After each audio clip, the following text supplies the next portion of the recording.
Qatar को मिल गई भारत से गद्दारी की सजा। 100 घंटे के अंदर ही मोदी के फैसले से धुआं हो गया कतर। जयशंकर की कूटनीति और पीएम मोदी के फैसले से 10 मिनट में टूट गया मुस्लिम देश कतर का हौसला। सिर्फ 100 घंटे के अंदर हिंदुस्तान के एक फैसले से धुआं हो गया है मुस्लिम देश कतर। पाकिस्तान भी अब नहीं बचा पाएगा। इजराइल को मौका मिल जाएगा और कतर दुनिया का दूसरा भिखारी देश बन जाएगा। पूरी दुनिया ने देखा कि कतर ने कैसे भारत के 8 पूर्व सैनिकों को मौत की सजा सुनाई है। ना कोई सबूत दिया और ना ही कोई गवाह दिया, सिर्फ फांसी की सजा सुना दी। उस दौरान तो मोदी शांत थे, चुप थे, लेकिन उनके अंदर एक आग जल रही थी। अब ये आग कतर को लगता है जला देगी। पिछली रिपोर्ट में हमने आपको जो बताया था, विदेश मंत्री जयशंकर और पीएम मोदी ने ठीक वही कर दिया है। इस खबर को देखने के बाद आप भी कहेंगे हिंदुस्तान जिंदाबाद। पीएम मोदी के इस फैसले का कीजिए समर्थन और इस खबर को खूब शेयर कीजिएगा। ये है अफ्रीकी देश। इसी देश के साथ मिलकर भारत ने एक ऐसा प्लान बनाया है जो कतर को बर्बाद कर देगा। कतर को जैसे ही पता चला कि पीएम मोदी ने जयशंकर को भेजा है, वो डर गया। अफ्रीकी देश मोजाम्बिक के साथ मिलकर भारत ने ऐसा प्लान बनाया कि सिर्फ 100 घंटे के अंदर ही कतर को गद्दारी की सजा मिल गई। भारत ने अचानक से अफ्रीकी देश काबो रेलगार्डो में $20 बिलियन की एलएनजी परियोजना का काम शुरू कर दिया। अब आप सोच रहे होंगे कि आखिर इस योजना से कतर का क्या लेना देना है, तो इसकी पूरी कहानी भी समझ लीजिए।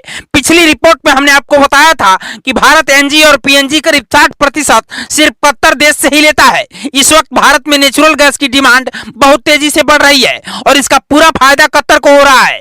भारत के पैसे से कतर हमास और उसके जैसे तमाम आतंकी संगठनों की मदद करता है। सिर्फ इतना ही नहीं, भारत का ही नमक खाकर भारत से गद्दारी करता है और हिंदुस्तान के 8 सैनिकों को गैर कानूनी तरीके से फांसी की सजा देता है। पीएम मोदी के एक आदेश से कैसे कतर में धुआं उठने वाला है, इसे समझिए। बहुत जल्दी भारत अब कतर से नेचुरल गैस लेना बंद करने वाला है। खुद विदेश मंत्री जयशंकर कतर गए थे, जिसके बाद से कतर और भी ज्यादा डरा हुआ है। कतर को पता है कि भारत ने नेचुरल गैस लेना बंद कर दिया तो उसका खेल खत्म हो जाएगा। यही वजह है कि कतर भारत पर दबाव बनाने की कोशिश कर रहा है। भारत के खिलाफ पहले भी कतर बयानबाजी कर चुका है।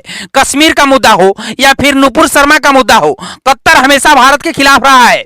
लेकिन जल्दीबाजी में इस बार कतर ने एक ऐसी गलती कर दी कि 100 घंटे के अंदर ही अब उसे गद्दारी की सजा भारत ने दे दी है। मोदी को करीब से जानने वाले लोग बहुत अच्छी तरह से समझते हैं कि मोदी सही वक्त पर ही दुश्मन पर वार करते हैं। भारत के सैनिकों को जब से सजा दी गई है, उस दौरान भी पाकिस्तान बहुत खुश था, लेकिन कतर को रगड़ने का भारत ने ऐसा प्लान बनाया कि पाकिस्तान के साथ बैठकर भी अब कतर रोएगा। कतर की दुश्मनी इजराइल के साथ भी है। ऐसे में भारत के इस एक्शन का इजराइल भी स्वागत करेगा और मौका मिलते ही वो भी कतर को रगड़ेगा।